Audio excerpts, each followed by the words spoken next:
இதில் வந்து ஒரு யூனிவர்சல் போர்டு பார்க்க போகிறோம். ஆண்ட்ராய்டு போர்டோடைய வோல்டேஜ் செக் பண்ண போகிறோம். வோல்டேஜ் அண்ட் சிக்னல் செக் பண்ண போகிறோம். இந்த போர்டோட பார்த்தீங்கன்னா VS.S358A3.2.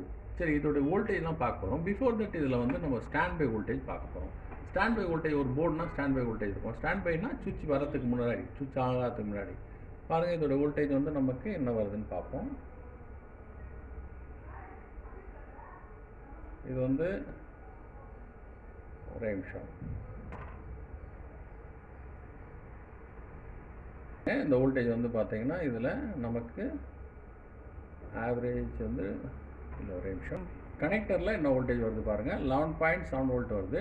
டயோடை கிராஸ் பண்ணும்போது எவ்வளோ வருது, 11.5 வோல்ட் ட்ராப் ஆகுது வோல்டேஜ். அதுக்கப்புறம் இதில் வந்து 5 volt 3 volt standby voltage இருக்குது. இப்போ 5 வோல்ட் வந்து என்ன வருது பாருங்கள், இந்த 5 வோல்ட்டு ஃப்ரீக்வன்சி வருது பாருங்கள், ஃப்ரீக்வன்சி ஜென்ரேட் ஆகுது. காயில் வித் ஐசி வந்து ஃப்ரீக்வன்சி ஜென்ரேட் ஆகிடும். ஒன் சைடு பூஸ்டிங் காயில்னு சொல்லுவோம். இந்த சைடில் பார்க்கும்போது நமக்கு ஃபில்டர் 4.8 வோல்ட் இருக்குது. அதுக்கு அடுத்தது வேறு என்ன வோல்டேஜ் இருக்குதுன்னு பார்ப்போம். இதில் வந்து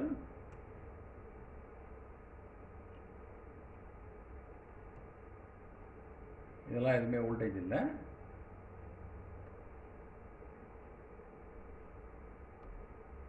.3 வோல்ட் வருது, கிரவுண்ட் வோல்டேஜ் 3 வோல்ட் வருது. ஸோ இதெல்லாம் வந்து standby voltage. 5 volt 3 volt இந்த போர்டில் வருது. இதுக்கப்புறமா என்ன வோல்டேஜ் வரணும், ப்ராசஸர் இஎம்சி வோல்டேஜ்லாம் வரணும் இல்லையா. ப்ராசஸருக்கு என்ன வோல்டேஜ் வருது, சிபியூன்னு போட்டிருக்காங்க. கிரவுண்டில் வச்சுக்கிட்டு நம்ம இந்த வோல்டேஜ் பார்க்குறோம். ஸோ இது வந்து வரல, எதுவும் வோல்டேஜ் வரல. நான் இப்போ ரிமோட்டில் ஆன் பண்ணுறேன். ஆன் பண்ணால் ஸோ வோல்டேஜ் வந்து ஃப்ளோ ஆகணும். ஆன் பண்ணிட்டேன். டிசி சோர்ஸில் கரண்ட் ரைஸ் ஆகுது. ஸோ டிசி சோர்ஸில் கரண்ட் ரைஸ் ஆகுது. வோல்டேஜ் பாருங்கள் 1 வோல்ட்டு. ஸோ 900 மில்லி வோல்ட் வருது, 900 மில்லி வோல்ட் வருது. ஸோ அந்த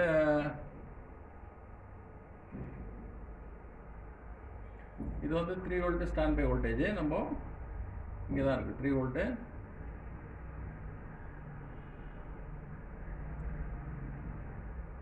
ஸ்டாண்ட் பை வோல்டேஜ். அதுக்கு அடுத்தது இஎம்சியோட வோல்டேஜ் இருக்கும் 1 வோல்ட்டு. இது வந்து 3.3 வோல்ட்டு இஎம்சி வோல்டேஜ். இதெல்லாம் ஷார்ட் இருந்ததுன்னா போர்டு ஆன் ஆகாது. ஷார்ட் இருந்ததுன்னா ஆன் ஆகாது. 1.8 வோல்ட்டு 1.8 வோல்ட்லாம் இருந்ததுன்னா ஷார்ட் இருந்ததுன்னா ஆன் ஆகாது. ஏன்னா அது ரேமோட வோல்டேஜ். ஏன்னா DDR 2ஆக இருந்ததுன்னா ரேமுக்கு வந்து 1.8 வோல்டேஜ், 1.5 வருது. அப்புறம் ப்ளஸ் ஆர் மைனஸ் உண்டு. ரைட், இதோட இதெல்லாம் வந்து ஸ்டார்டிங் வோல்டேஜ். இது இருந்துச்சுனாலே ஆன் ஆகிடும்.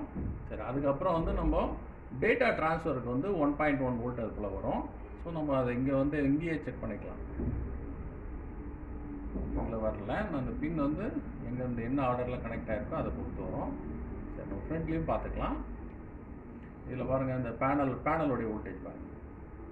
இது வந்து செட் பண்ணியிருக்கிறது 12 வோல்ட்டுக்கு செட் பண்ணியிருக்காங்க. 12 வோல்ட்டு. இது வந்து ஆர்ஜிபி வோல்டேஜ், ரெட் க்ரீன் ப்ளூவோட வோல்டேஜ். அதுக்கப்புறம் வந்து நம்ம கனெக்டர்ஸ்க்கு போயிடலாம். இந்த இடத்துல இங்கே ஒரு காயில் ஒன்று போட்டிருக்காங்க. இந்த காயிலோடைய வோல்டேஜ் 700 மில்லி வோல்ட் வருது. இங்கே வந்து இங்கே ஃப்ரீக்வன்சி வரும். இப்படி வந்தால் தான் ஐசி ஃபங்க்ஷன் ஆகுதுன்னு அர்த்தம். அடுத்தது ஆடியோ சைடு வந்து 2.9 வருது. ஸோ இது ஆம்பிளிஃபையர் ஐசி. அரவுண்ட் வந்து 12 வோல்ட் கொடுத்துருக்காங்க. இது வந்து நமக்கு 3.3 வோல்ட்டு வைஃபையோட வோல்டேஜ். ஸோ இதுதான் வந்து நம்ம வோல்டேஜ் பார்க்குறது. அண்ட் வந்து ஃப்ரீக்வன்சி வந்து ஆல்ரெடி நம்ம ஆஃப்லேயே பார்க்கலாம்.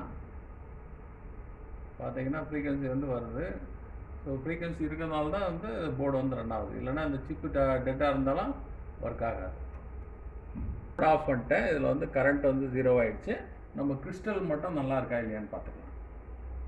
நம்ம ஃப்ரீக்வன்சி ஜென்ரேட் ஆகும், இன்டர்னல் வந்து ஜென்ரேட் ஆகும். பார்த்தீங்களா, ஃப்ரீக்வன்சி ஜென்ரேட் ஆகுது. கிறிஸ்டல் நல்லா இருக்குது. இல்லைன்னா கிறிஸ்டல் சிப்பையும் சேர்த்து மாற்ற வேண்டியது இருக்கும். சரிங்களா, ஓகே, தேங்க்யூ. இன்னொரு வீடியோவில் பார்க்கலாம்.